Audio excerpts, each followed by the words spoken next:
there, everybody. Welcome back to the Planes, Trains, and Comic Books channel. My name's Matt, and today we're going to review Life Zero number 2.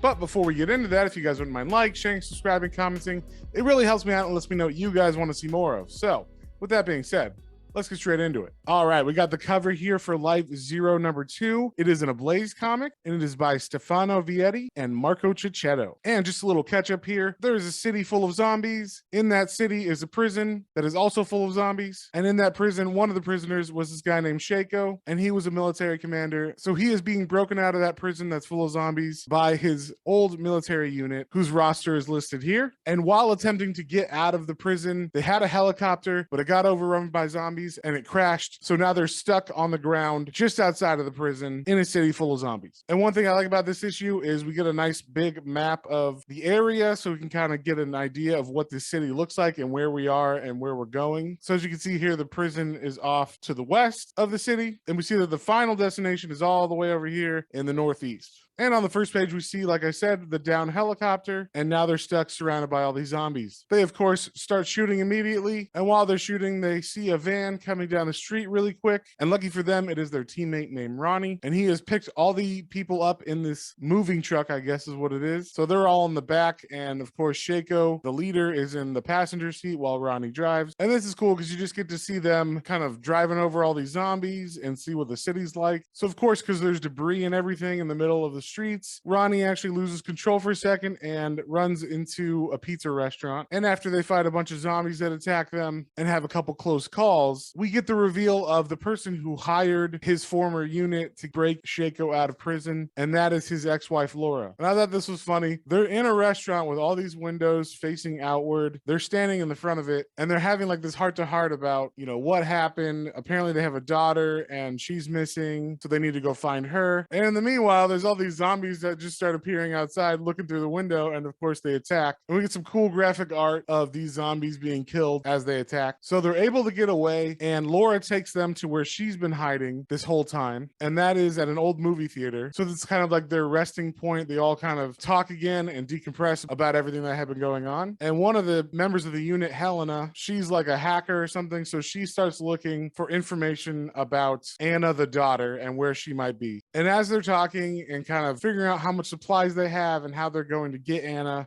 Zach begins to get sick and starts throwing up violently. And that's where I'm going to cut it. I don't want to spoil any more of this comic. So you might notice from my videos that I don't usually follow up with the other issues of a series past issue 1, unless requested. So if you have a series that I've done a number 1 on already, and you want me to do more videos on it, number 2, number 3, number 4s, just let me know in the comments and I will do videos on those. But I did have a request for this issue specifically, so I figured I'd do it, and I'm glad I did. I had a lot of fun reading it. I actually liked this issue better than 1 because the story was better in this one, just because there was less like setup and it wasn't only in one location like the prison. This was all over the town. You got to see more of the team and more of their personalities. So I thought this one was a good second issue to what had already been laid out in the first issue, and it's definitely worth picking up. So I'm going to give this one a 3.5 out of 5. If you like zombie movies, if you like action movies and gore and violence and stuff like that in your comics, then definitely check this one out. Marco Cicchetto's art is really, really good in this. There's some really good zombie killing scenes in this book. So that was definitely up my alley. So if you saw anything you like, definitely go pick that up at your local comic book store, and we will see y'all in the next one.